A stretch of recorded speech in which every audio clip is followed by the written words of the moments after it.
At so ayan, hi guys! Welcome back at channel natin at ayan, pag-usapan nga natin itong si Gaban at saka nga itong si Rayleigh. So yung mga wingman nga ni Goldie Roger, and despite na talagang may edad na may katandaan na itong dalawa, pero makikita nga natin na talagang humahataw pa rin, malakas pa rin itong dalawa. Pero ito nga recently lang ay biglang pumutok yung discussion patungkol sa dalawa na to kung sino nga raw ba yung mas malakas sa kanila sa current time na ngayon. Kasi diba dati si Rayleigh parang siya talaga yung second kay Roger. So ibig sabihin mas malakas siya kay Gaban, pero mukhang nabaligtad ng araw yan ngayon. At ito, yung titignan nga natin dyan. So medyo interesting lang kasi nahagip si Blackbeard at saka nga si Emu. At ayun, marami naglilin na sinasabi itong si Gaban, mas malakas siya ngayon kumpara dyan kay Rayleigh. At yun pala sa bandang huli, isama na rin natin yung last hint na binigay para kay chapter 1190. At so yun, huwag natin patagalin pa. Simulan na natin yan. At dito kasi nagsimula yan sa statement na binitawan ni Rayleigh. Sabi niya nga dyan, quite frankly,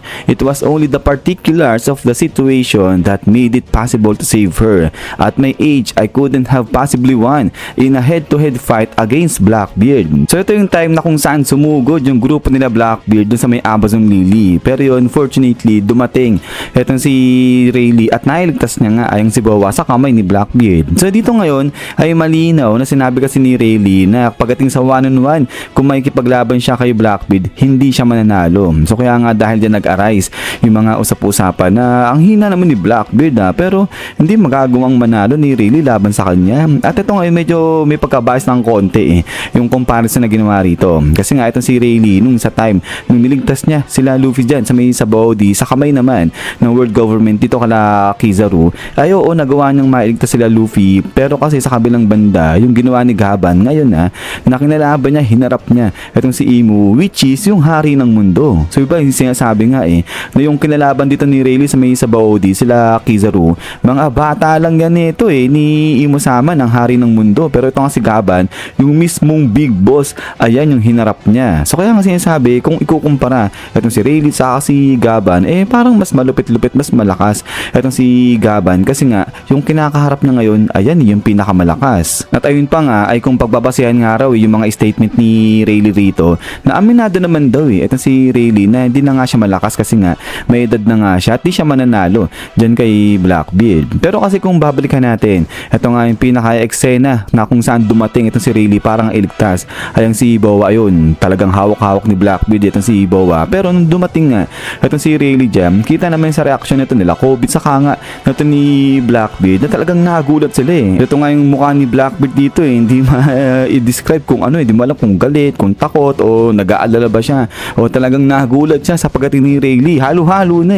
Pero sa ganyang reaction ni Blackbeard, makikita dyan na talagang kahit siya alanganin hindi siya sure kung mananalo siya kapag nilabanan niya one-on-one itong si Rayleigh. At ayun nga, sa bandang dulo alam natin nangyari, inutusan ni Rayleigh na itong mga to na umalis nga dyan sa isla at itong si Bowa na ibalik sa normal itong mga ginawa niyang bato na mga tao dyan. At yun in the end ay naayos ka ni Rayleigh itong kaguluhan rito. So kaya yan ay going back sa tanong na kung sino nga bang mas malakas itong si Gaban o itong si Rayleigh. Sa present time ngayon parang mahirap pang masagot yan kasi sa tingin ko depende yan sa sitwasyon. Kasi kunyari, kung itong si Rayleigh nandito sa sitwasyon na nakita niya, itong si Emu, ganyan ginawa kay Luffy, talagang halos patayin si Luffy.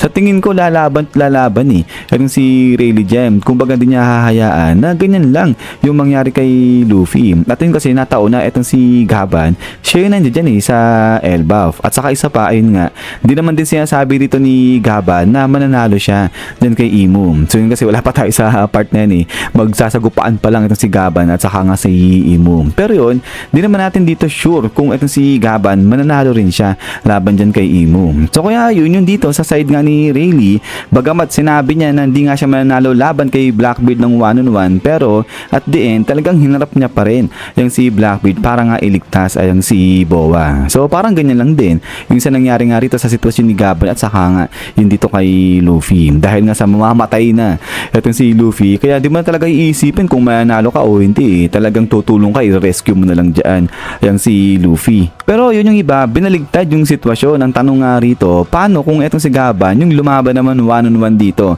kay Blackbeard? Sino kaya yung mananalo dyan? So yun, so medyo kagulo-gulo ng konti Pero kasi ang tanong naman rito ay bakit kaya etong si Blackbeard yung parang kinukumpara rito kay Emu Sama? So parang sinasabi tuloy nung iba, ano yun, mas malakas etong si Blackbeard kumpara rito kay Imo. So ayun, so medyo talo-talo yung One Piece community natin tuloy ngayon. Sino ba kasi nag-brought up niyan kung sino mas malakas, si Gaban ba o ayang si Rayleigh. Pero yun, ay pagkatapos nga rito sa comparison natin, puntahan na natin ngayon, ito yung hint na binigay sa atin para kay chapter 1119. So ito yata yung last na hint na binigay. So kanina, itong binigay sa atin yung una, itong sila Gold Roger, play natin saglit yan.